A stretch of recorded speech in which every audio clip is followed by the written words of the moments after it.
Vocês estão visualizando a tela? Sim, estamos vendo. Estão vendo a tela, Maravilha. não está a apresentação.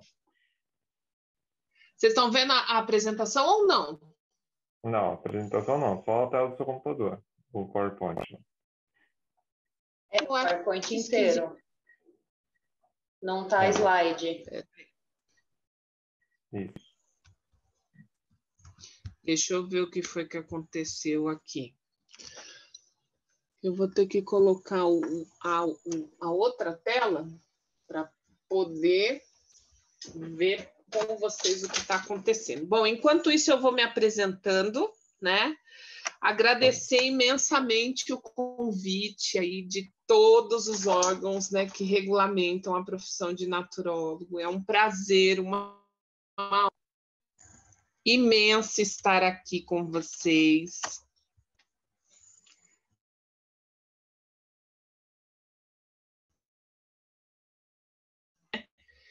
Ajusta do jeito como precisa fazer. É uma felicidade muito grande estar aqui com vocês nesse dia.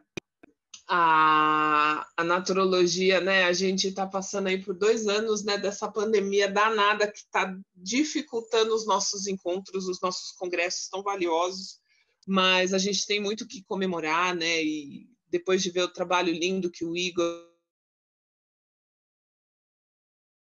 e a Ananda estão fazendo, muitos naturólogos fazendo realmente a diferença.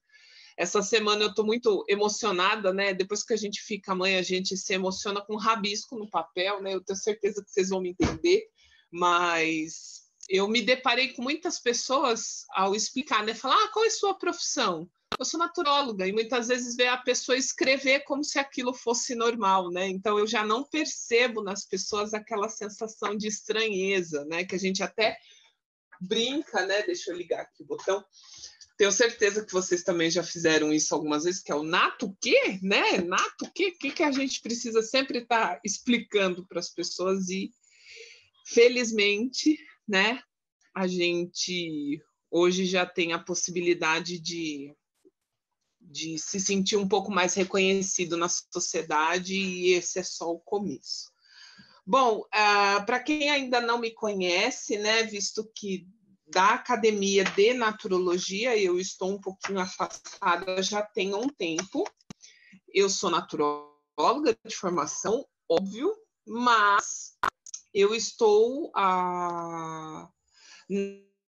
naturalmente trabalhando com os cursos da área da beleza, né? Eu me especializei especificamente em pele, e nesses últimos anos, né, foi o segmento onde eu mais me desenvolvi e mais ampliei, né, as minhas áreas de atuação.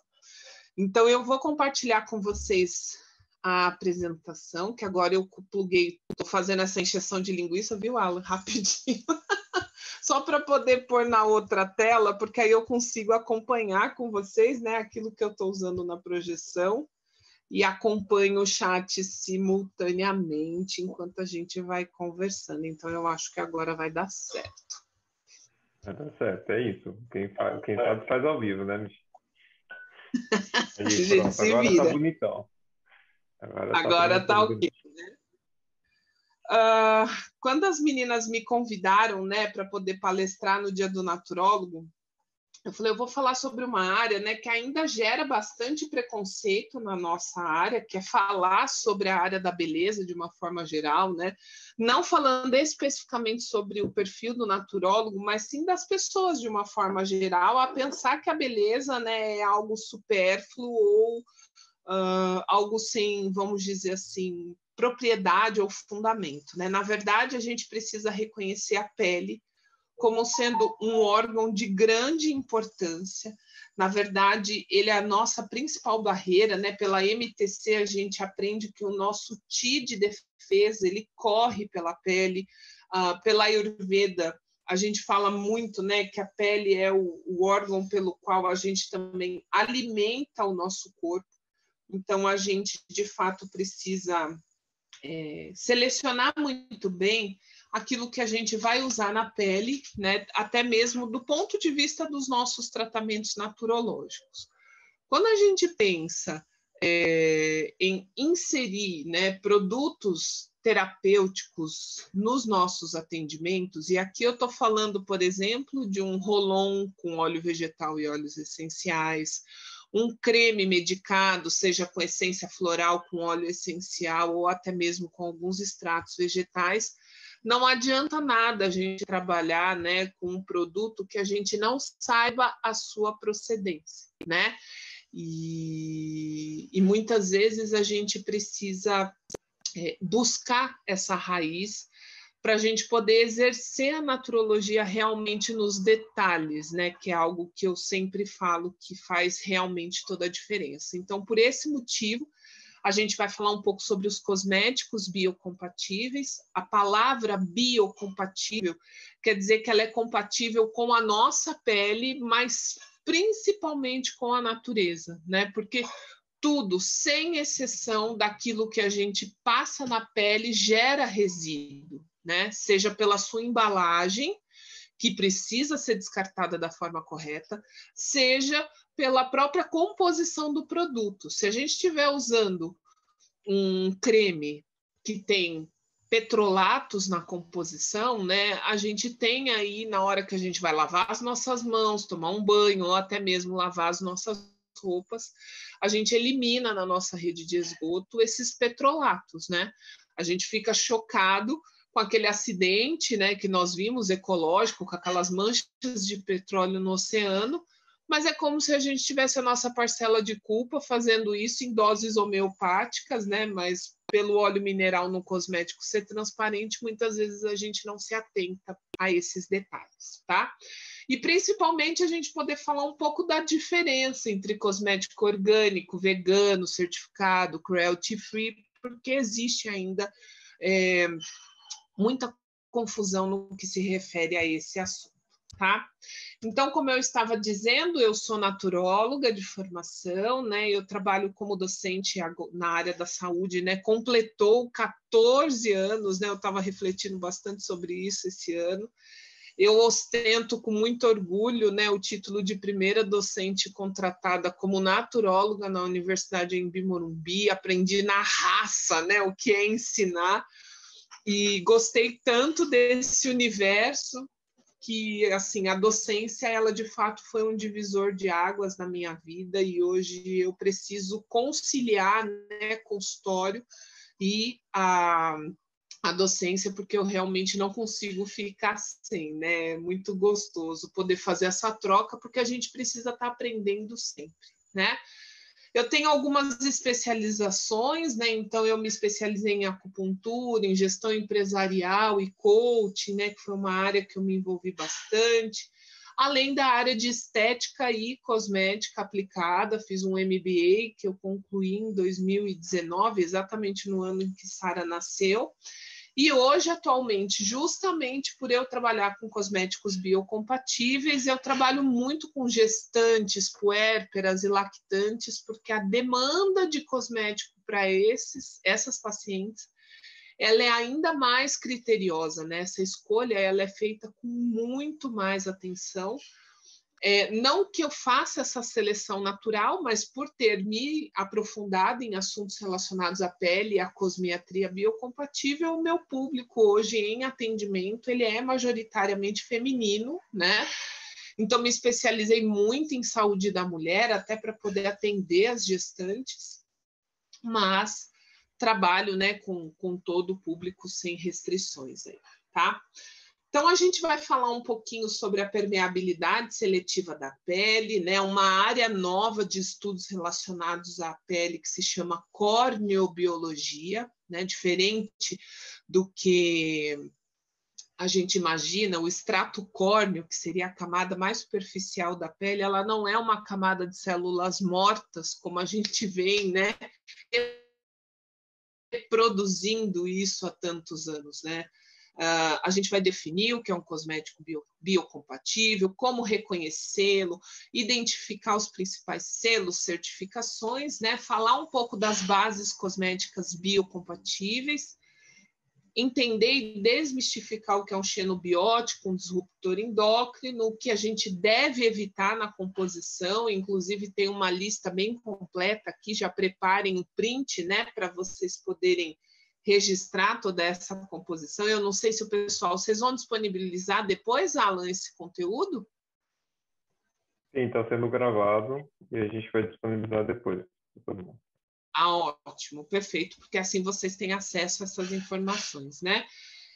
A gente vai falar um pouco sobre nomenclatura internacional de ingrediente cosmético, que é o que nós conhecemos como INCI, né? Que é justamente a forma da gente reconhecer um ativo cosmético independente do lugar onde nós estivermos no planeta, tá?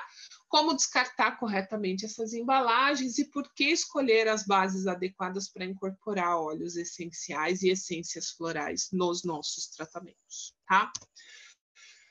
Bom, quando a gente pensa em tratamentos envolvendo a pele, né, tudo de uma certa forma passa, né, por ela. Até a própria acupuntura, massagem, a digitopressão, né? Se a gente for pensar, até a própria calatonia, a gente tem a pele aí como uma barreira importante. E também, digamos, como se fosse um rito de passagem, porque a pele ela não é um órgão apenas metabolicamente ativo, né? Ela tem um sistema nervoso próprio que se comunica diretamente com o nosso sistema límbico, com o nosso sistema de autodefesa. Então, a gente de fato deveria dar mais atenção ao que a gente passa na pele, porque a pele ela é efetivamente um órgão de defesa muito importante. E como o nosso corpo é sábio, né? A gente, óbvio, prioriza os nossos nutrientes, a água que a gente ingere no dia a dia. O nosso corpo, obviamente, vai priorizar as nossas funções metabólicas, ficando o mínimo possível para a pele, né? Então, pensando por essa perspectiva, a qualidade do que comemos, bebemos e os nossos hábitos, se a gente almeja ter uma pele saudável, a gente precisa pensar lá da raiz do problema, né?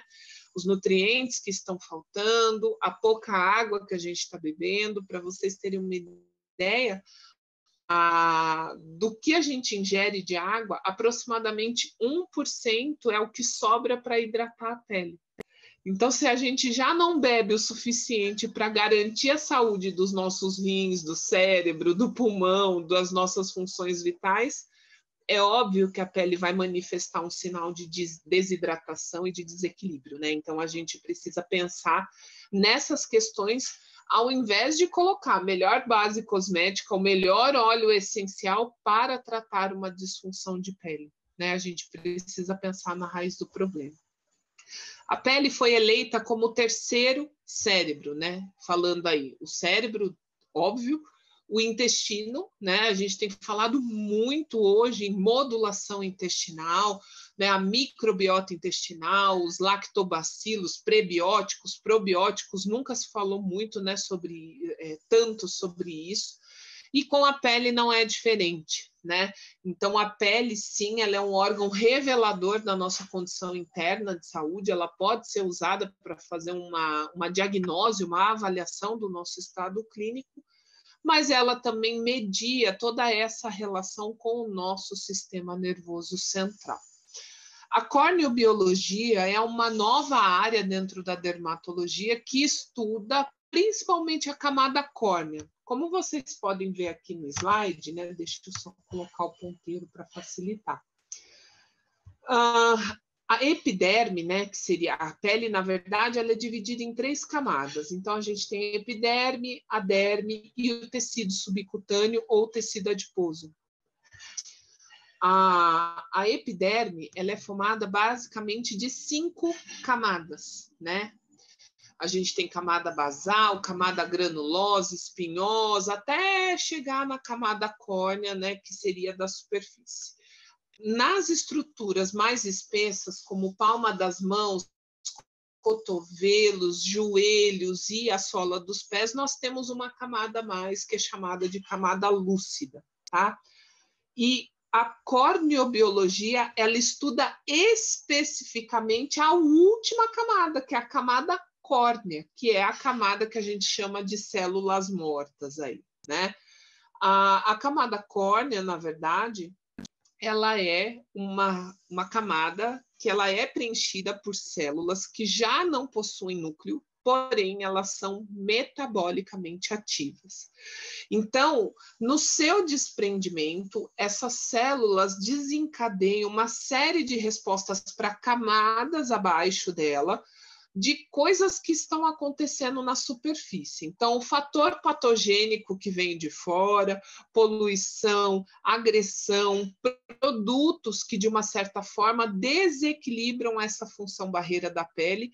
É como se a camada córnea avisasse, né, para as camadas de baixo: ó, galera, deu ruim, vamos se defender? E aí, o que a pele faz? Produz mais queratina, espessando a sua camada, produz a mancha, que é o que a gente muitas vezes conhece como melasma ou até mesmo uma hipercromia, porque a pele nada mais está do que se defendendo.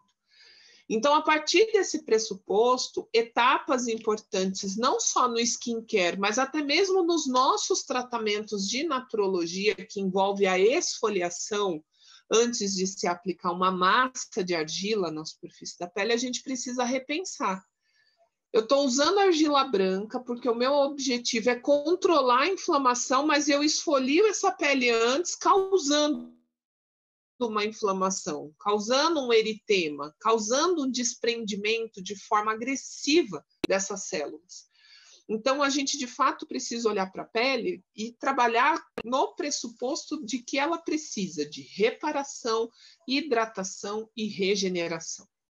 E levando em consideração o que o Covid fez com as nossas vidas, os nossos hábitos, se a gente for parar para pensar, está todo mundo inflamado.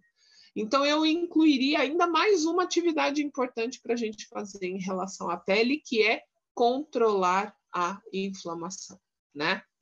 E isso a gente consegue fazer de diferentes formas, né? Consegue fazer isso melhorando a nossa qualidade do sono, os nossos alimentos, né? A gente consegue controlando as nossas emoções, que também são pró-inflamatórias, como a ansiedade, a irritabilidade, a agressividade, mas a gente também consegue por meio, né? Uma coisa complementando a outra, por meio de bases cosméticas que são, né, anti-inflamatórias e também agregar ativos vegetais, né? Então, óleo essencial de lavanda, óleo essencial de patchouli, a gente pode falar do óleo resina de copaíba, e aí a gente vai agregando essas ferramentas para a gente tratar de dentro para fora e de fora para dentro, tá? Para a gente ter uma permeação, né? Permeação é um termo técnico para o ativo que passa entre cada uma dessas adesões dos corneócitos. Então, imagina uma grande parede, cada célula da epiderme é um bloco de tijolo, e entre cada uma dessas células a gente tem uma massa, né? Essa massa ela é formada basicamente de triglicerídeos, ácidos graxos, ceramidas, né, resíduos metabólicos das queratinas, né? E a gente tem alguns canais de atividade que estão relacionados ou com a glândula sudorípara, que produz o suor e, de uma certa forma, hidrata a superfície da pele, e a nossa glândula sebácea, que é quem produz o sebo e hidrata a superfície da pele. A junção do suor com o sebo forma uma emulsão que na superfície da pele nós conhecemos como manto hidrolipídico. O que isso quer dizer para nós? Tudo, sem exceção, que tiver afinidade com água, né, ou seja, é hidrofílico, terá uma dificuldade maior de permeação. E eu vou precisar de um ativo para poder fazer essa absorção pela pele, porque a pele ela é hidrolipídica. Então, ela precisa dessa porção de óleo para poder favorecer a permeação de qualquer coisa que a gente passe lá na superfície. Mas não é qualquer óleo, né, gente? A gente precisa falar que é o óleo vegetal, tá? Então, imaginem vocês, se eu passo uma camada generosa de óleo vegetal na superfície da pele, O óleo vegetal ele vai penetrar pelo ósteo, né, que é de onde sai o nosso pelo, e vai encontrar a base da nossa glândula sebácea, que também produz sebo. A gente produz, nós somos também, né, óleo humano, né, nosso óleo vegetal natural é produzido pela pele. E eles são muito compatíveis. Então, qualquer base vegetal que a gente usar, né, é claro que aqui a gente tem várias coisas que interferem, como o peso molecular, né, a viscosidade do óleo, mas para facilitar a permeação dos óleos essenciais, o óleo vegetal ele é indiscutivelmente a melhor opção para favorecer a permeação dos óleos essenciais, porque depois que ele penetra, né, pelo ósteo da glândula sebácea, da pele, na verdade, né, encontrando a glândula sebácea lá na base do nosso folículo, do nosso pelo, e isso é independente, cabelo, pelo do corpo, a gente tem uma vascularização dessa estrutura. Então, graças a esse canal, que é o mais importante, a gente tem aí a possibilidade do óleo essencial e dos extratos vegetais se tornarem sistêmicos, tá? A gente tem outras vias de permeação, mas isso é assunto para um próximo encontro, senão a gente precisaria aqui de um dia, né, para falar só sobre esse assunto. Basicamente, pelo excesso de procedimentos que nós temos na superfície, né, pelos procedimentos estéticos e até mesmo do próprio estresse que a gente vive no dia a dia, a gente tem uma inflamação subdérmica. Então, imagina, a epiderme está aqui, a derme está aqui embaixo. Então, é como se eu estivesse com esse tecido extremamente inflamado, né? E como a gente tem a circulação sanguínea, essa inflamação acaba se tornando sistêmica. Como é que a gente percebe essa inflamação subdérmica? Pessoas com rosácea, com dermatite de contato, com psoríase, são pessoas que a gente percebe de forma evidente que a pele não está fazendo a sua função barreira como deveria, tá? Então, a gente precisa trabalhar nesse pressuposto de reparar, equilibrar, hidratar, regenerar e controlar a inflamação, como eu citei. Em casa, né, gente, vocês vão ver um bebê chorar. O pH da pele, ou seja, o teor de acidez, né, da pele, ele é de 4,5, 4,7, isso muda um pouco de literatura para literatura. Se a gente tem acesso a essa informação, todos os produtos que tiverem um pH ajustado para serem aplicados na pele, né, eles terão uma função de tônico, que é de equilibrar o pH. E isso favorece para que a pele mantenha as suas funções biológicas em equilíbrio. Então, se você for manipular um creme vegetal numa farmácia de manipulação para incorporar essência floral ou óleo essencial para os seus interagentes, né? Especifique para o farmacêutico que você quer o produto final num pH de 4,5, de 4,7, que é um pH equilibrado e compatível com a pele. Quando a pele se encontra num pH desequilibrado, a pele aumenta as suas funções metabólicas, tanto sudoríparas quanto sebáceas, para poder equilibrar lá a superfície. Isso interfere em muitas coisas, né? Desde a produção da queratina, da própria mancha e até mesmo no próprio controle da oleosidade. Vocês já percebem que não basta simplesmente escolher um creme neutro, né? Ou qualquer óleo vegetal e usar para incorporar os óleos essenciais e as essências florais, porque o buraco ele é pouco, para dizer muito mais embaixo, tá?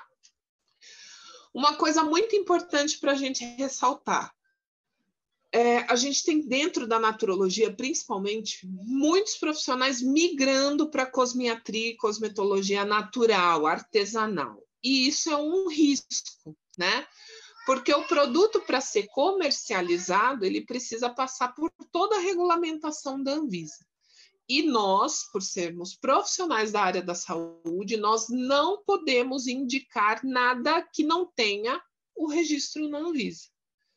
você quer fazer uso, você sabe a fonte, sabe a procedência, ó, incrível. Mas, quando você vai fazer isso, indicar para o interagente, tem que ser um produto registrado, muitas vezes produzido pela indústria. Isso não te impede, né? Por exemplo, você vai pegar um potão de um creme de 1 litro, de 1 quilo, e você vai fazer um potinho de 30 gramas para o seu interagente. Mas você precisa manter no consultório a embalagem original do óleo essencial e a embalagem original do creme neutro, para, se der algum BO, você ter para onde correr e aonde buscar respaldo do porquê está tendo aquela resposta, tá? Então, infelizmente, nós não podemos, né, indicar para os interagentes produtos cosméticos de uso tópico que não tenham devido registro na Anvisa. E isso se aplica aos óleos essenciais. Você pode ter feito uma viagem pela Europa, ai que delícia, né? Trouxe de lá Neroli rosa, né? Trouxe camomila romana num preço super acessível. Se esses óleos essenciais não tiverem registro na Anvisa, eles podem ser os mais maravilhosos do universo. Você não vai poder usar, porque se a Anvisa um dia aparecer no seu consultório e for lá verificar todos os seus produtos, e vocês sabem como é que é Lady Murphy, né? Cair na mão do representante da Anvisa, né? Aquele vidrinho, você vai ser multado e vai precisar fazer reajustes e prestar esclarecimentos, tá? Falando da Anvisa ainda, a Anvisa classifica tudo, gente, de produto de limpeza, produto de higiene da pele do bebê, produto de limpeza para casa, né, papel higiênico, pasta de dente, desinfetante, tudo, né? Tudo é classificado como cosmético grau 1 ou cosmético grau 2, ou tipo 1 ou tipo 2. O que isso quer dizer para nós, né? O cosmético do tipo 1 é aquele cosmético típico de perfumaria, né? Então, aquilo que você encontra de fácil acesso, que você pega na prateleira, bota no teu carrinho, na sua cesta, passa no caixa, né? E compra sem a necessidade de uma indicação. Geralmente, esses produtos não precisam comprovar a sua eficácia, porque o objetivo não é tratar a pele, é sim aperfeiçoar e higienizar, muitas vezes embelezar a superfície.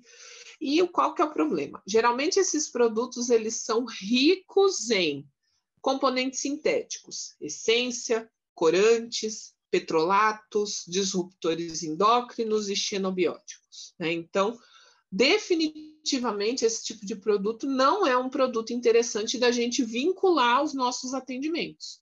Você pode, às vezes, estar lá numa perfumaria, né? Viu lá, olha, um creme neutro. O meu no consultório acabou, vou levar para poder fazer as minhas massagens terapêuticas. E você, infelizmente, se ler a composição, você vai ver que aquele produto vai estar cheio de óleo mineral, né? E você vai estar jogando dinheiro fora, porque o óleo mineral faz tamponamento dos poros. Então, qualquer coisa que você pôr ali dentro não vai permear, não vai ser absorvido pela pele, tá? Já um cosmético considerado tipo 2, aqui a gente tem produtos para criança e produtos que têm objetivos terapêuticos. Aqui a empresa precisa comprovar a sua segurança, o seu teste de eficácia, né? Então, aqui, nesse caso, especificamente, a gente está falando de dermocosméticos e cosmecêuticos, que são produtos que são absorvíveis e, como nós vimos nos slides anteriores, ó, se eles permeiam a camada, vamos dizer assim, mais superficial da pele, chegando na derme, a derme tem vascularização. Então, as chances desses ativos se tornarem sistêmicos é maior, né? Então, inclusive, para esses produtos, eles são considerados remédios, né? Que em alta concentração podem sim trazer efeitos fisiológicos, toxicológicos, interagir com medicamentos, então a gente precisa ficar atento com isso, tá? Ó, tô deixando alguns exemplos, ó, isso aqui é uma marca de dermocosmético que eu acabei de explicar para vocês. Você fala, cosmético grau 2, então, né, posso usar para o tratamento. Vamos ver se pode? Está dizendo que é um óleo de massagem. Olha como eles enganam a gente. Semente de uva e amêndoas doces. Então, a gente pensa, né? Amêndoas doces, rico em ácido graxo linoleico, oleico, super afinidade com a pele. Você abre o vidro, sente o cheiro, não sente cheiro nenhum, fala, é um óleo neutro, vou levar para fazer a massagem, né? E aqui, na verdade, se a gente for olhar, ó, composição, qual que é o primeiro item que aparece? Óleo mineral. Então, não adianta nem colocar aqui seus óleos essenciais, porque a pele não vai se beneficiar disso. Ai, eu fico revoltado. Por que que as empresas fazem isso? Por que que elas colocam óleo mineral? Simples. Aumenta o prazo de conservância do produto, a estabilidade. Para quem trabalha com massagem, como ele não é absorvível, né? Então, você usa um cisco para fazer a massagem, você tem a impressão de que o produto rende, né? Que ele é bom, ele é econômico, mas terapeuticamente mesmo falando, ele não vai te trazer nenhum benefício, tá? Outro exemplo, ó, dermocosmético também e outra marca. Total respeito a essas empresas, tá, gente? É só para exemplificar do ponto de vista de uma cosmetria biocompatível. Então, tá lá, ó. A gente pensa, creme sem perfume. Posso adicionar óleos essenciais. Nossa, e ainda tem extrato vegetal de centela asiática, cavalinho e castanha da Índia, que vai, né, melhorar a microcirculação, se eu associar com a massagem até a circulação mais profunda. Tem a castanha da Índia, que vai fortalecer a parede dos vasos. Tem a centela asiática, que além de ser antioxidante, também melhora a circulação, diminui, né, a captação de metabólitos nos interstícios entre as células. A cavalinha, que é um diurético, né? Legal, vou levar. E aí você vira o rótulo, tem lá, ó, água e depois de água, parafina líquido. Então, a gente está falando, né? Geralmente o que vem na composição, né? Os primeiros itens, geralmente são os itens que estão em maior quantidade dentro da formulação, né? Então, você está passando nada mais, nada menos do que óleo mineral na superfície da pele, tá? Fora que a gente tem aqui, né, só ampliando as possibilidades, né, dimeticone, que é um silicone sintético, então ele se soma ao petrolato e faz um filme oclusivo na superfície da pele, né? E aí a gente tem aqui parfum, se a gente tem parfum, como é que explica um creme sem perfume? Entenderam? Às vezes até para poder dar aquela impressão de que tem óleo vegetal no creme, porque, gente, não menosprezem a indústria das essências. Eles fazem cheiro de couro, cheiro de chocolate, cheiro de... mas é tudo sintético, tá? Ó, metilcloroisotiazolinone. Isso aqui é um ativo conservante da formulação, contraindicado desde 2018 para gestantes, porque ele tem ação disruptor endócrina. A gente já vai falar sobre isso, o que vem a ser, tá? Hoje no Brasil, gente, biocosmético é um termo aplicado apenas para produtos que são de origem amazônica. Você não pode chamar, por exemplo, uma lavanda francesa só porque ela é vegetal, aí você pensa no bio, fala, estou usando a lavanda como biocosmético. Se você não tomar cuidado, né, diante dessa lei que foi atualizada em 2019, o termo biocosmético se aplica apenas a insumos de origem amazônica. Então, óleo vegetal de castanha do Pará, óleo resina de copaíba, buriti, cupuaçu. Aí sim, agora, se você estiver falando, né, de ylang-ylang, alecrim, se você estiver falando de melaleuca, isso não tem nada a ver com biocosmético. Então, a gente não pode usar esses termos, tá? E se a gente for parar para pensar, as argilas, né, também pode ser considerado um biocosmético. Tá? Então, basicamente, um biocosmético, né, ou ele vai ser de origem amazônica, mas eu posso chamar de base biocompatível uma base cosmética, então é aquilo que vai funcionar como veículo carreador para os meus extratos vegetais e óleos essenciais, né? Geralmente ela vai ser 100% vegetal, funcional, então é aquele produto que você passa na pele, não dá 2, 3 minutos, o produto some. Porque a pele está nutrindo, a pele está, de fato, se alimentando daquilo que você passou na superfície, tá? Eles vão ter essa função de mimetizar a função barreira da pele, então repor água, repor óleo, repor, né, os macronutrientes, os sais minerais, como nós temos nas argilas, e o principal objetivo é justamente tratar, reparar, cuidar da pele, né? Mas ele basicamente vai ter origem vegetal. Então, a aloe vera, os óleos vegetais, o esqualano vegetal, as mucilagens, as ligninas que estão presentes na linhaça, na própria babosa, no quiabo. Tem várias universidades no Brasil estudando as propriedades cosméticas do quiabo, para vocês terem uma ideia, né? Então, a gente tem muita coisa a agregar aos nossos produtos, a área da cosmetria biocompatível com os nossos insumos que são 100% brasileiros. Tá? Enfim, então como é que a gente identifica essa base biocompatível? Então a gente tem uma estrutura molecular dessa base que vai ter que ter afinidade com óleo e com água simultaneamente. Eles terão uma mucilagem incorporada a essa base, então ou as ligninas e as mucilagens de origem vegetal, como nós citamos. Vai ser uma formulação sem xenobióticos, então sem petrolatos, sem parabenos, né, sem essências, corantes sintéticos. Muitas vezes terão a centela asiática, a cavalinha, a castanha da Índia na formulação para poder acelerar a absorção desses ativos, tá? Ou a gente pode vincular o próprio procedimento terapêutico. Gente, não adianta. Você quer que o óleo essencial trate a pele e se torne sistêmico, você vai ter que massageá-lo. Não adianta você só passar e esperar a pele secar. Às vezes, o óleo essencial ele é tão sensível que ele vai evaporar e é o que você realmente precisa, ele não vai ter permeado o suficiente para ter o efeito terapêutico. Então, vai trabalhar com aromaterapia, com extrato vegetal, nem que você associe as manobras de efleuragem, deslizamento, fricção circular, né, alternada, não importa, mas faça a manobra para que por meio do aumento da circulação você tenha uma melhor assimilação do produto.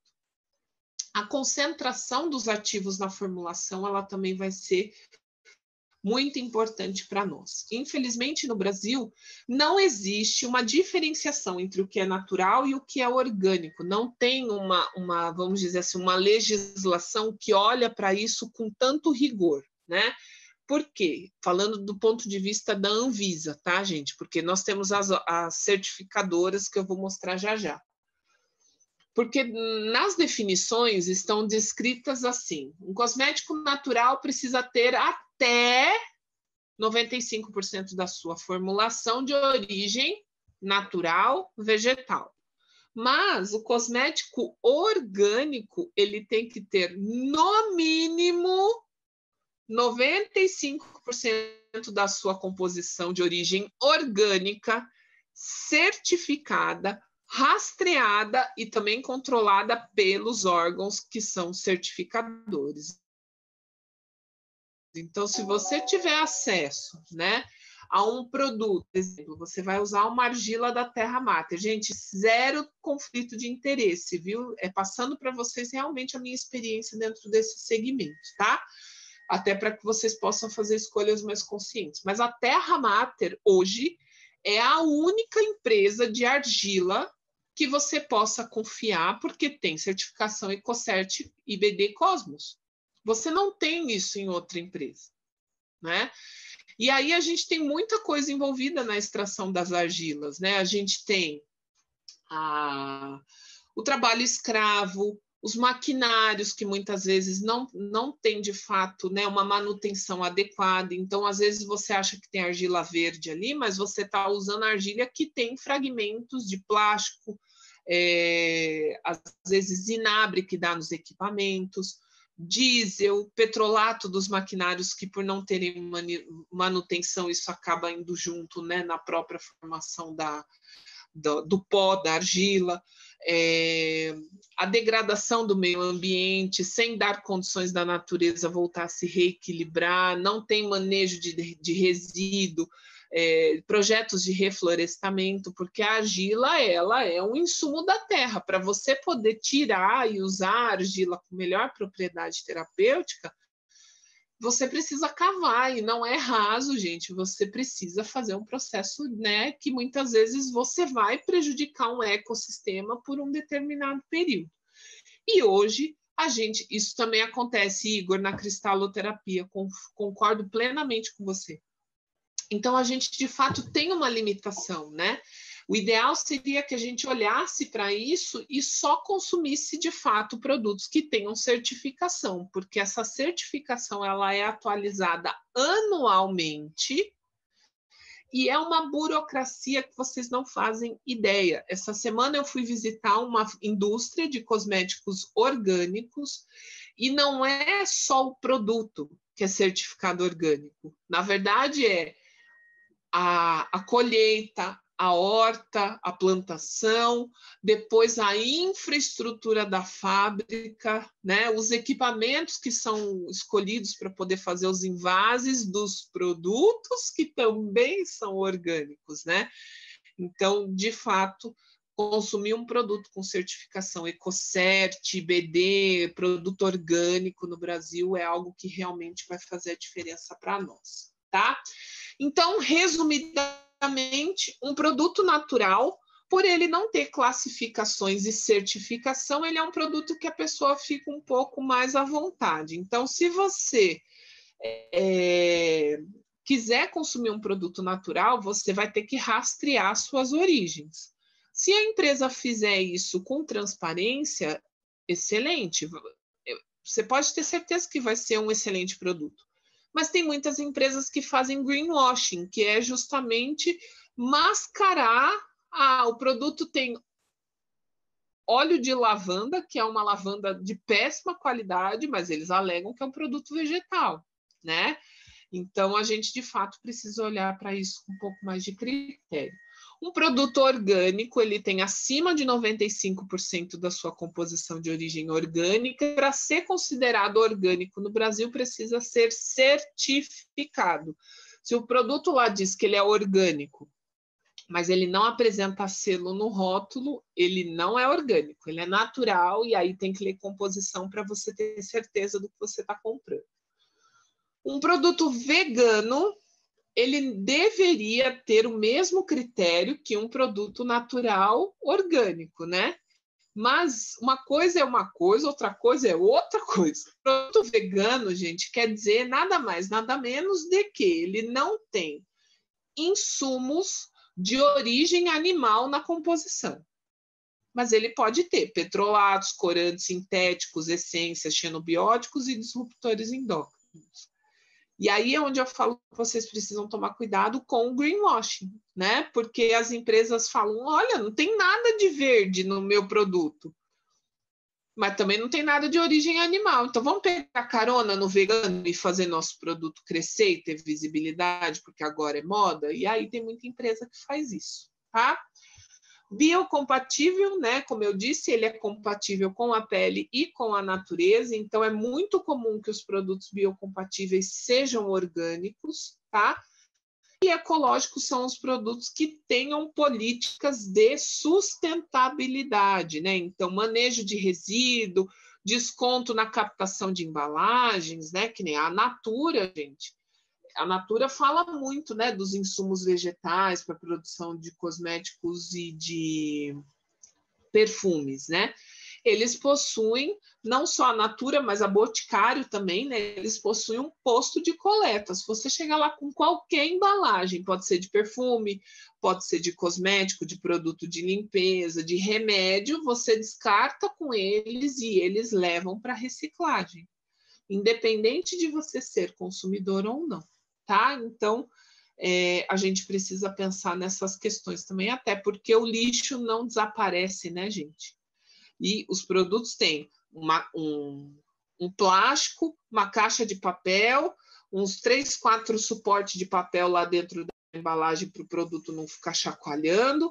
Aí tem mais uma embalagem de plástico que tem detalhes metalizados, né? E aí, se você for ver, né, para você fazer o descarte adequado de tudo isso, né? E me corrijam se eu estiver errado. A embalagem é a primeira coisa que a gente joga fora, né? Quem guarda hoje a caixa de um perfume, né?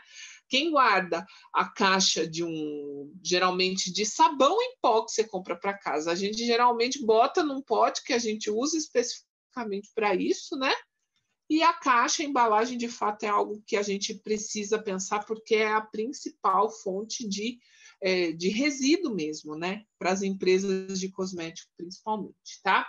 Aqui tem alguns exemplos de selos para vocês terem uma ideia. Então, a Orgânico Brasil é um selo basicamente brasileiro. O IPD e o EcoCert são 2 certificações internacionais, são as mais bem conceituadas ao redor do mundo todo. Esse é o selo da Sociedade Vegetariana do Brasil. Geralmente, os produtos da SVB eles são associados com o selo de zero crueldade animal, né, por motivos óbvios, tá? O SDA e o UEBT são 2 certificações internacionais que não são reconhecidas aqui no Brasil, mas se você um dia estiver fora e tiver acesso a esse tipo de produto, são produtos que se equiparam e possuem a mesma, vamos dizer assim, burocracia que o EcoCert e o IBD também, tá? E esse é um antigo selo, né, de produto vegano, tá? Bom, como eu disse a vocês, cosmético natural até 95%. Mas e se tiver só 5%, né? Então, a gente, de fato, precisa se atentar a isso, né? Se vai consumir um produto natural, buscar o rastreamento do insumo, tentar conhecer a história da empresa, a filosofia, né? Hoje, geralmente, as empresas que trabalham com essa bandeira da sustentabilidade, elas fazem o seu trabalho de uma forma muito transparente. E você também tem a possibilidade de conhecer a certificação, né, e a composição dos produtos antes de consumir, tá? Eu tenho certeza que vocês já devem ter assistido, né? Isso ficou muito famoso nas redes sociais. Se vocês não assistiram, vale a pena, é uma indicação de um vídeo bem legal. O vídeo se chama a história do Ralph, né? Que é a história de um coelho que é usado como cobaia. Então, ele conta como se ele estivesse fazendo uma série da própria vida, da rotina dele. Então, ele conta, né, como ele é torturado, que os pais dele também eram cobaias, então ele sabe que ele nasceu para servir, que os pais dele morreram fazendo isso, que ele também vai morrer. Então, é um vídeo muito legal de conscientização, né? Justamente de consumir produtos que fazem teste em animal, né? Então, o Salve o Ralph, ele é um vídeo pesado, não pensem vocês, ele é um coelhinho assim, né? Simpático, até foi narrado pelo Rodrigo Santoro, mas o apelo dele é muito forte, assim, né? Mexe com a nossa consciência, tá? Então, só para diferenciar, vegano não tem uso de insumos de origem animal. Então, por exemplo, um cosmético que tenha cera de abelha, ele não pode ser classificado como um cosmético vegano. Um cosmético que tenha leite, tenha proteína do leite como um umectante, né, ou até mesmo como um emulsionante para incorporar óleos essenciais numa base creme, também não pode ser usado, né? Assim como o mel e alguns corantes que sejam de origem animal. Então, para ser considerado cruelty free, né, crueldade zero, receber o selo dos coelhinhos, não ter ativos de origem animal e não fazer testes em animais, tá? Então, o vídeo está aqui. Eu não vou passar para a gente poder tentar, na medida do possível, né, não atrapalhar muito tempo, né, Alan? Eu também já estou me encaminhando para o encerramento, né? Acho que é uma reação em cadeia, né, do atraso. Mas fica como sugestão para vocês assistirem depois, tá?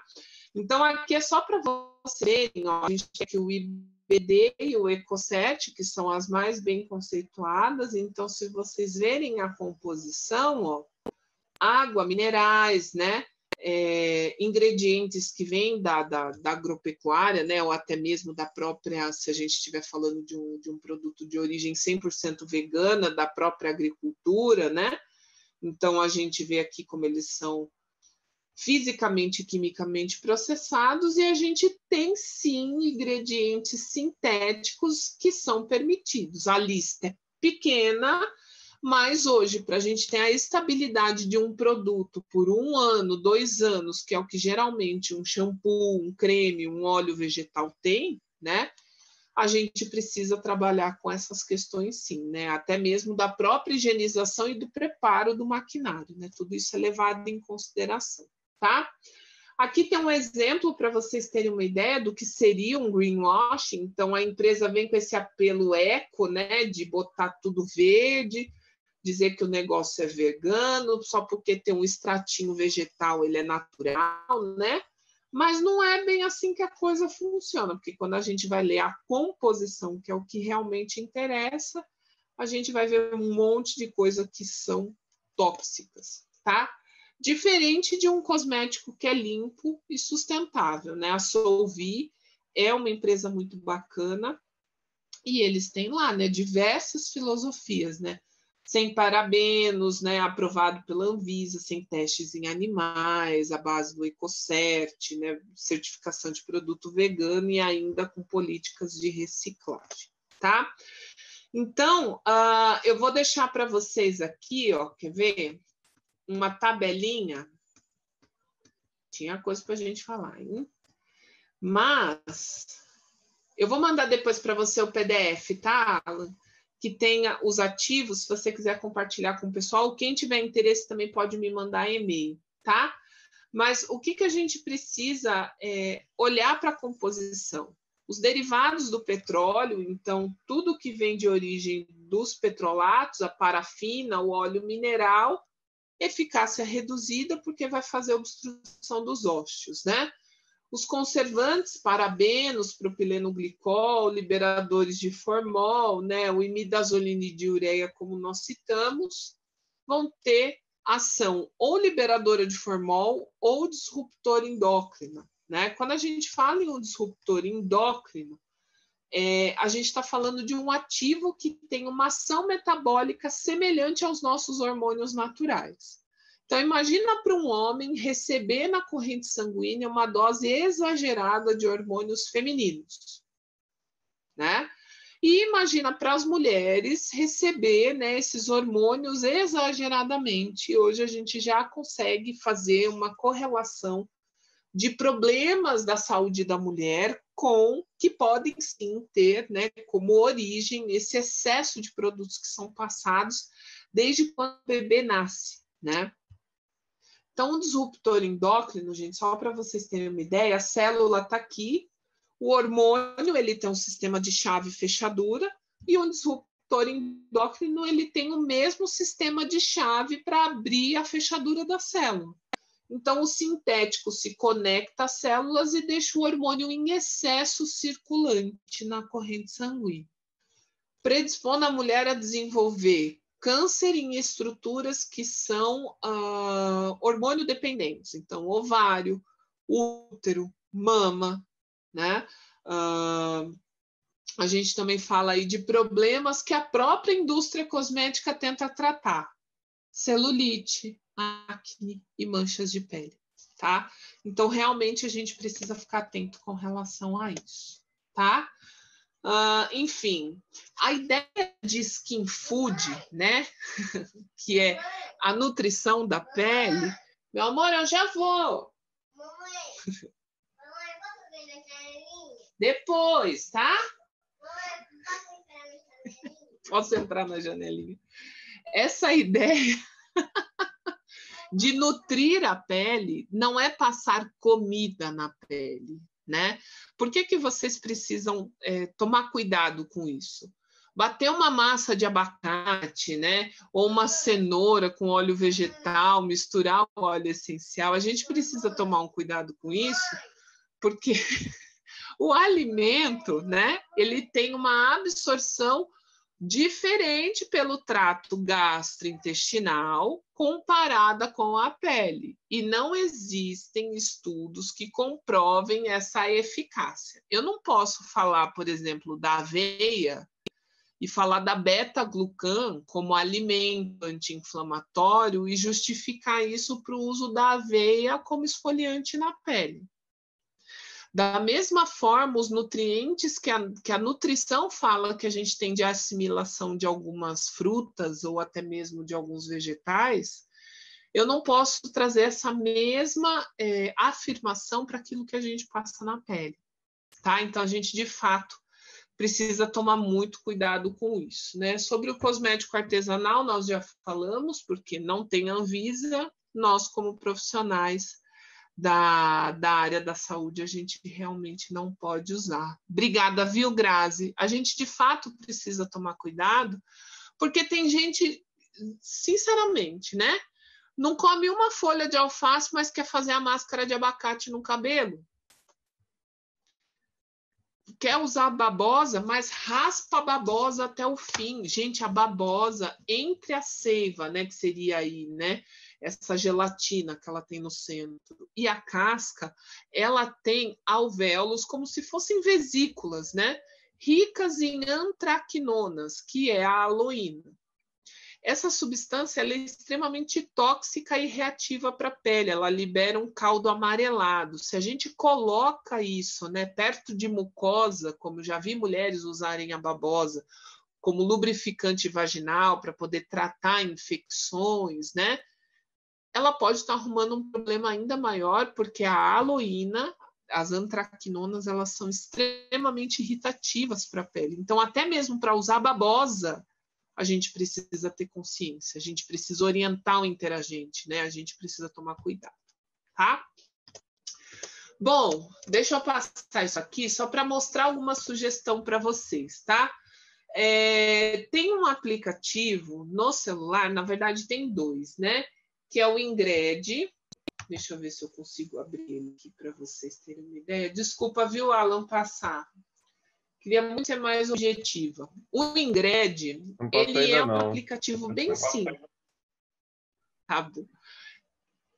Você digita lá no Ingred um ativo e ele dá o laudo para você, o que ele faz na formulação e qual que é o seu grau de toxicidade, né? Então, se você quiser ter um guia de consulta rápida, um aplicativo no celular é algo bem bacana, tá? Além disso, a gente também tem, né, este livro, que é o Milady, é um dicionário de ingrediente cosmético, é da Cengage Learning, inclusive. Esse livro ele tem um aplicativo, mas ele só roda com o escaneamento do QR Code que está na contracapa. Você pode baixar o aplicativo para o celular e também consultar os ativos para falar, peraí, mas eu não me sinto seguro, né, para saber se o produto é bom ou não. E não tem outra forma, gente, a não ser estudar, tá? E a gente também pode, né, usar o Think Dirty, que é um aplicativo internacional, então ele não roda com os produtos no Brasil, mas se você estiver fazendo a compra de algo interessante e quiser, né, testar, ele é legal porque você já escaneia o código de barras e ele já dá o laudo do produto, né, considerando componentes tóxicos e tudo mais. A tabela está na projeção mesmo, viu, Alan? Então, ó, tô deixando uma lista para vocês de disruptores endócrinos, de alergênicos, de microplástico na formulação, liberadores de formol, petrolatos, consultem, né? Quando for comprar alguma coisa, né? Dá uma olhada e fala, se tiver dúvida, me chama por direct no Instagram. Tenho o maior prazer em contribuir e ajudar vocês nesse processo, tá? E falamos da Boticário, né, que faz o projeto do Eu Reciclo, que é justamente receber essas embalagens e dar o destino certo para reciclagem, né?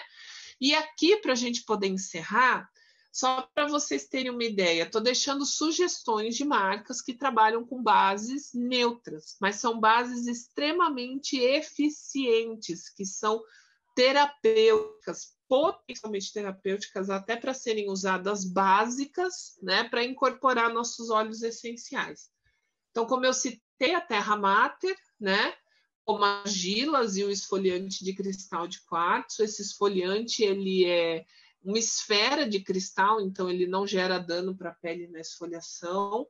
A arte dos aromas, né, tem diversos produtos, inclusive que são certificados pela EcoCert. Esse creme de massagem ele é maravilhoso para poder ser incorporado, né, nos nossos tratamentos, tanto para a face quanto para o corpo. E ele tem óleo de copaíba na formulação, então ele já é anti-inflamatório por natureza, tá? A Extratos da Terra tem esse creme neutro, que tem óleo de macadâmia, gente. Isso aqui é uma coisa de louco, porque você passa na pele, ele tem textura creme. Mas à medida que você vai fazendo a massagem, ele vira um olhinho e ele rende muito, né? E ele é um creme relativamente mais acessível, né? Porque ele não... Tudo que tem esse apelo de aromaterapia, gente, vocês sabem que o valor agregado para esse tipo de produto, ele explode, né? Então, é uma sugestão interessante. A Terra Flor investiu recentemente em certificação para alguns óleos essenciais e os óleos vegetais, né? A Laszlo também, só que a Laszlo, vocês sabem, né? Enfia a faca, também está investindo numa linha de produtos de base neutra, né? Então, tem um gel de ultraabsorção, um creme neutro de massagem aí, né? E a bioessência, né? Com os óleos vegetais certificados IBD orgânico, a Live Aloe, que tem um puro gel de aloe vera, também certificado pelo IBD. A Harmony Aromaterapia, que é uma empresa de uma naturóloga, né, a Dayana Petri, traz os cosméticos de base vegetal para a gente incorporar os óleos essenciais. Então, ela tem shampoo, base, creme, não só para o corpo, como para o cabelo, como condicionador, e também tem o gel de base também para incorporar os óleos essenciais. Tem outras marcas, né? Então a Simbiose só trabalha com ativos da Amazônia. A WNF lançou recentemente uma linha de produtos chamada Vegana, né? Que também trabalha com óleos vegetais e também com bases cosméticas biocompatíveis. Eles também estão buscando certificação, né, para os óleos essenciais. Gente, essa linha de óleo vegetal, sugiro que vocês conheçam, a EcoCare. Nunca usei um óleo vegetal com a mesma qualidade dessa empresa. Até o aroma do óleo vegetal é diferente. E eles têm um óleo vegetal que eu gosto muito, que é o óleo de semente de maracujá, que ele é um pouco mais difícil de achar, né?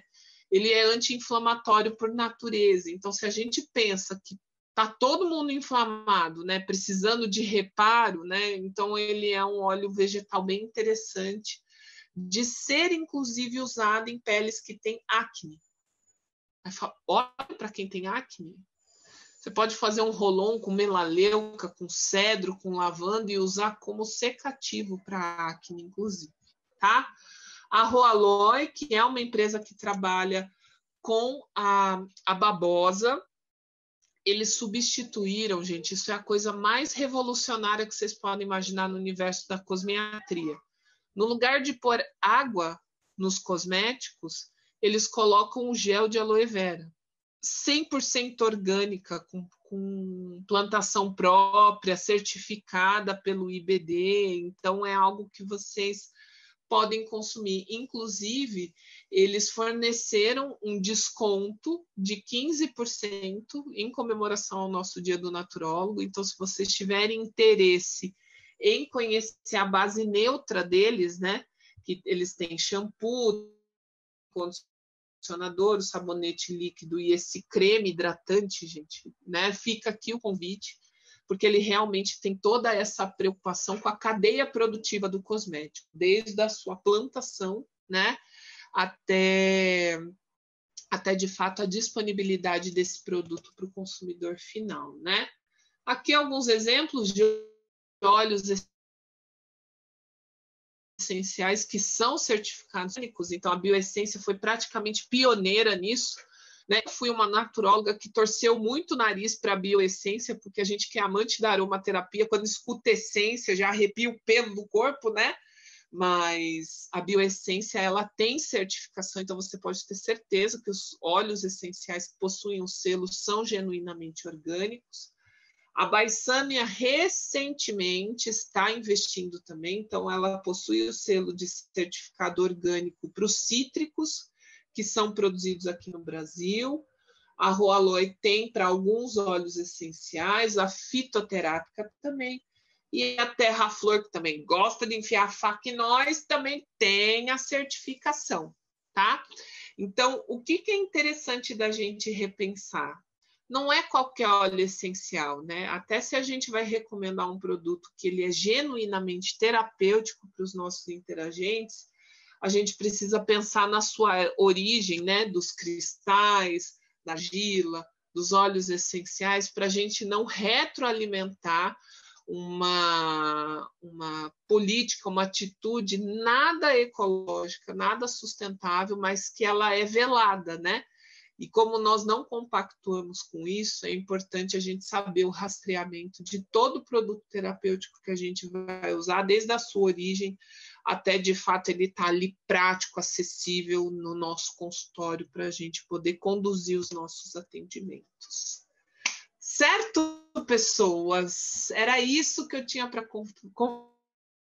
conversar com vocês hoje. Tem muita coisa para falar sobre esse assunto. Eu sou apaixonada por isso. Né? 1 hora é muito pouco, ainda mais para professora. Gosto de falar, mas aqui tem todos os meus contatos nas redes sociais, o meu número de telefone, meu e-mail. Então, se quiser continuar o papo daqui, gente, estou super à disposição, viu? Obrigada, viu, Alan, as meninas da Panat, da Brana, da SBNat pelo convite. É sempre um prazer imenso estar com vocês. Mi, uma honra, Mi. Não tenho nem o que falar, amor. Obrigada, viu, por aceitar o convite de todos nós. Assim, muito importante o pessoal saber disso, que nem a gente conversou antes, né? Que até o Igor colocou que tem naturólogo fazendo pomada, gel, creme, e sem entender, né?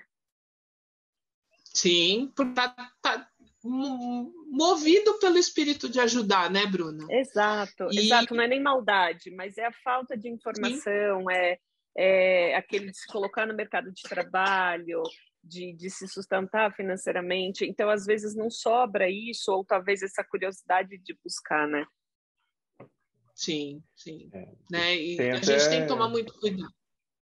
Tem até alguns fatores também, né? Além do que a própria Michelle colocou, tem os fatores também de questão trabalhista também, né? De formato que você está colocando trabalho. Isso é uma coisa que também, quando a gente fez o código de ética, né? O pessoal reclamou muito que a gente colocou sobre isso. E tem muito isso. Se você está atendendo, você é um prestador de serviço. Se você vai vender um produto, aí ele não é um prestador de serviço, é outro trabalho, é outra coisa. Você precisa ter outro registro ao mesmo tempo, né? E aí, partir fora também toda a questão que você colocou já de certificação do produto, se está certificado ou não, tudo mais. Então, tem vários níveis que o pessoal acaba esquecendo que tem essas coisas, né? Sim. E até é importante, Alan, você falar sobre isso, porque se o naturólogo for, por exemplo, colocar um rolon, um creme ou até mesmo um gel como parte do tratamento, isso já precisa ser calculado previamente e isso entrar como parte do atendimento. Porque se for algo que o interagente precisa adquirir, né, é muito mais fácil você fazer a indicação e ele leva numa farmácia de manipulação e manipula do que você ter esses produtos ali na mão, né? Isso é perigoso. Exato, né? Até ficar em alguma vigilância e tudo mais, é mais uma coisa que pode comprometer muito o trabalho do naturólogo, que às vezes está fazendo só por uma questão mais de, né, uma questão de querer ajudar mesmo, né? Nem estava consciente dessas coisas. Sim, e também, Alan, desculpa, a gente vê muito isso e a gente tem que entender que o naturólogo é um profissional, a gente já vem conversando há anos, é inter, é multi, é trans, então não por que fazer parcerias com naturólogos que têm formação em farmácia ou até farmacêuticos, ou até, então assim, trabalhar numa equipe multiprofissional, ter profissionais que você tenham parcerias, é muito importante, talvez até mais importante do que ele mesmo fazer uma coisa que talvez, apesar de achar que está ajudando, pode trazer uma coisa que não seja tão positiva. Exato. Sim, com certeza. Eu queria só colocar algumas coisinhas que eu fiquei pensando durante a apresentação. Que, por exemplo, eu não trabalho muito com essa parte, né, cuidados da pele, etc. e tal.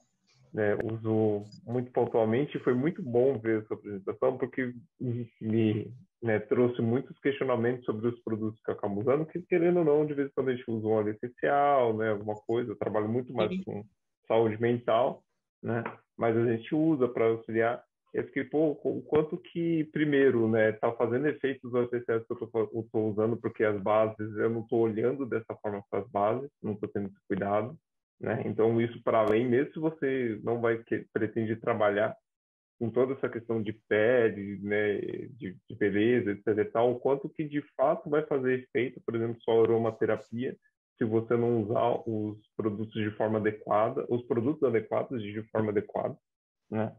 E o quanto também isso casa, tudo isso que você colocou, toda essa preocupação que a gente tem que ter, todo esse estudo, casa com a própria visão da naturologia, né? Não adianta nada a gente se propor de ter tratamentos, né, naturais, etc e tal, se a gente usa produtos que não estão condizentes com isso, né?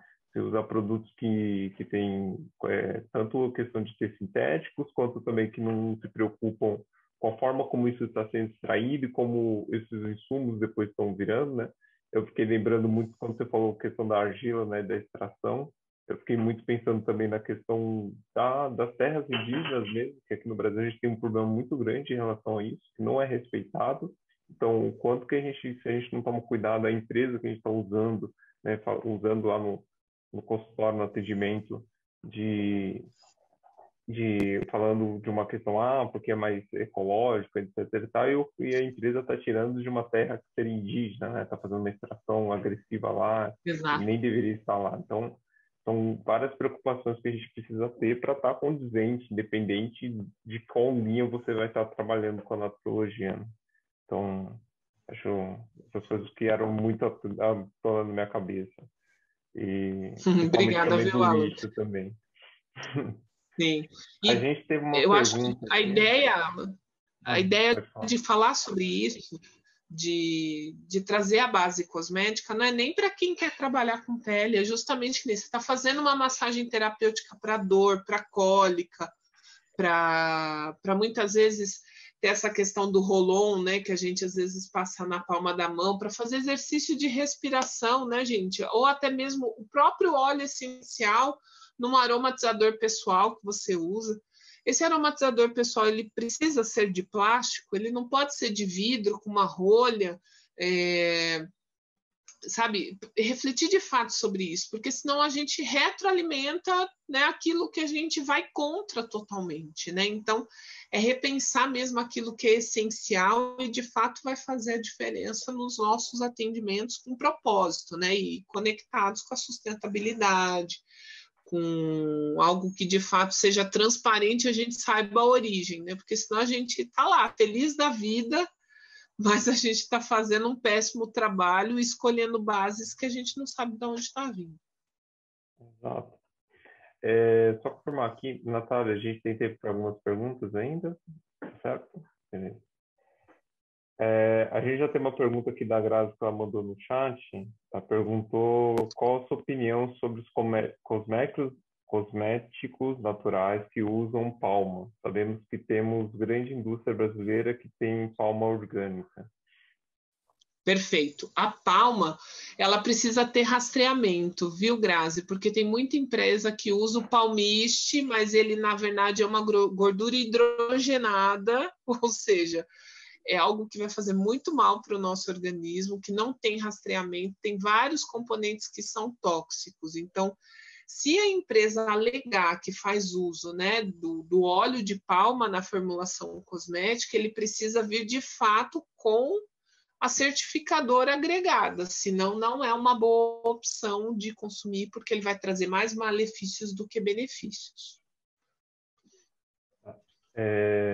Só vou fazer aqui mais uma que está escrita, depois a gente vai para o do Igor, que eu acho que ele vai falar. O Fernando perguntou sua opinião em relação ao filtro solar físico mineral. Certo. Na verdade, essa é a opção ideal, viu, Fernando? Mas hoje, no Brasil, nossa, que dificuldade você ter um filtro que seja bom, que não deixe a gente parecendo um fantasma e que seja acessível, né? O filtro solar hoje, a gente tem duas bases que fazem a composição desse produto, que são componentes químicos que interagem com a radiação solar e transformam ela em energia, mas ele é químico, ou seja, ele gera uma resposta fisiológica. E boa parte dos protetores solares que nós temos tem componentes químicos que são tóxicos para o nosso organismo e para o meio ambiente agregado. Agora, o filtro físico, né, mineral aí, é a melhor opção. A gente tem diversas no mercado hoje, a gente tem Cora, a gente tem Biossance, a gente tem a própria Solvi, tem uma empresa que se chama Camalian, que ela tem inclusive protetor solar para criança. Ele, na verdade, foi pensado para surfistas. E esse protetor solar, gente, ele faz de fato uma camada na superfície da pele. E ele é 100% físico, sem teste em animal, com óleo vegetal na composição. E para a criança que toda vez que mergulha a cabeça e passa a mão no rosto e tira o protetor solar, né, é uma proteção muito interessante de ser usada, né? Mas, como tudo, né, na vida, o protetor solar, como o nome diz, ele é para ser usado quando for haver exposição solar. Não vai se expor ao sol, diferente do que muitos profissionais da área da beleza falam por aí. Não há necessidade de usar protetor solar que nem nós estamos aqui, numa conversa de computador, né? Para isso, a gente precisa usar antioxidantes que minimizam os efeitos deletérios da irradiação da luz azul, que é o que vem dos dispositivos eletrônicos. Mas protetor solar em casa realmente não há necessidade. Então, se puder optar por um protetor solar mineral, né, físico, é a melhor opção. Isso, Fernanda, exatamente. A gente tem o Igor agora, por favor. É impressionante. A minha pergunta também seria sobre os filtros solares, né? Coincidiu, ele já perguntou, a mim já deu uma esclarecida, mas eu queria filtros solares. Se a mim pudesse falar sobre isso também, só dar uma comentadinha, já que ela já falou sobre. Você fala do quê, Igor? Do protetor solar de uma forma geral? Então, porque o que acontece, né? Que vocês já falaram um pouco sobre isso, né? Sobre a questão de que muitos profissionais de saúde levantam a importância do uso do filtro solar, mas como ele faz mal para a nossa saúde. Então, assim, eu só queria dar sua confirmação sobre a questão dos disruptores endócrinos que tem em alguns filtros solares, entendeu? Que é um tema que você já falou na sua palestra também. Então, eu só queria saber um pouquinho mais sobre isso. Perfeito, meu querido.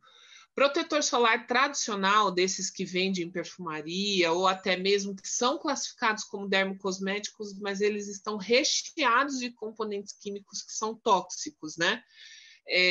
Esses protetores, eles precisam ser consumidos com muita cautela, porque tem protetores que são bons, porque eles são genuinamente minerais, mas a base do cosmético onde o mineral é colocado, porque nada mais é do que argila, gente, usado como protetor solar, só que ele está incorporado numa base cosmética que não vai ter absorção, né? Ela vai ficar retida na superfície da pele, porque o propósito do protetor solar é esse.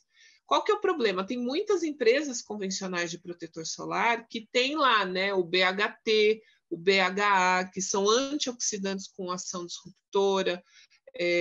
A gente tem também as metilhazotiazolinones, como nós falamos também, como ativo tóxico, mas uma coisa muito importante, que é o octocrilene, que é um ativo que causa branqueamento nos corais. Para vocês terem uma ideia, em Fernando de Noronha, antes de você chegar na cidade, né, de você chegar lá, você é recepcionado, a sua bagagem é aberta. E eles olham o protetor solar que você está levando para a praia. Se você tiver um protetor solar que tem componente tóxico, você tem que jogar ele no lixo lá, antes de você chegar no destino, né? Que bom seria se no Brasil fosse tudo feito dessa forma, né? Mas a gente sabe que a realidade não é essa.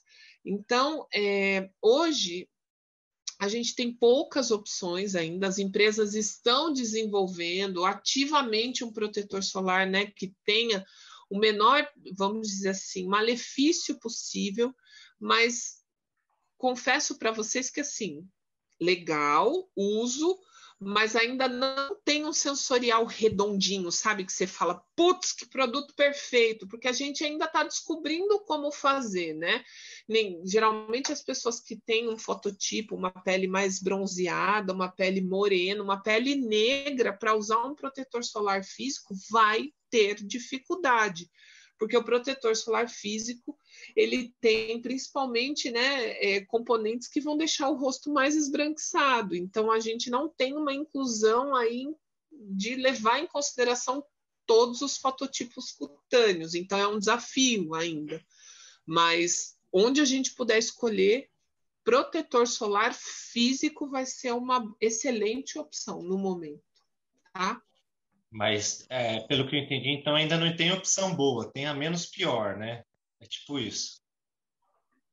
E é melhor usar o menos pior ou melhor não usar, professor?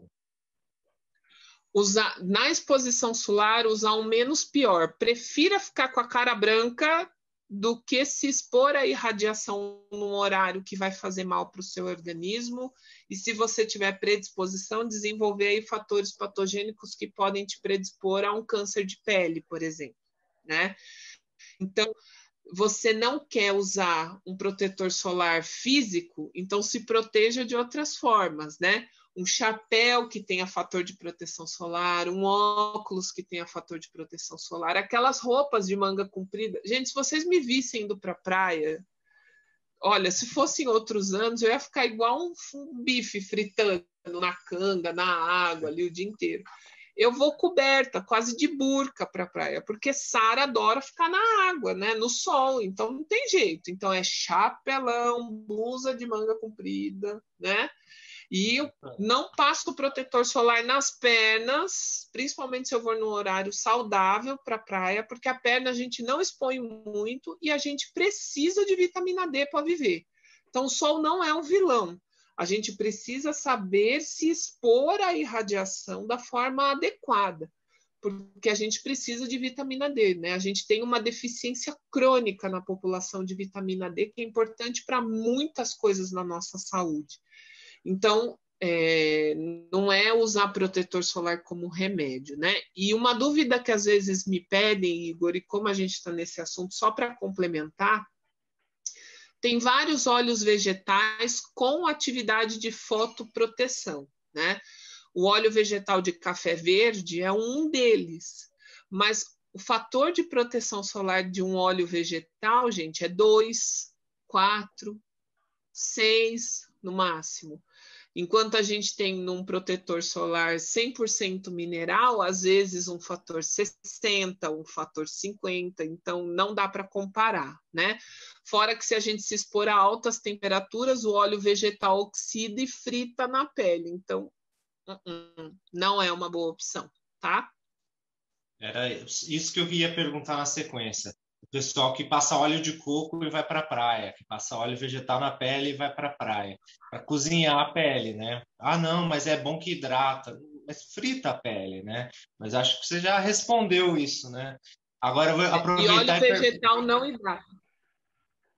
Oi? Óleo vegetal não hidrata, Igor. Óleo vegetal ele nutre, ele repõe óleo. Para hidratar tem que repor água, né? Então as pessoas ainda disseminam informação errada. Fica com a queimadura na pele e ainda disseminando informação errada. Mas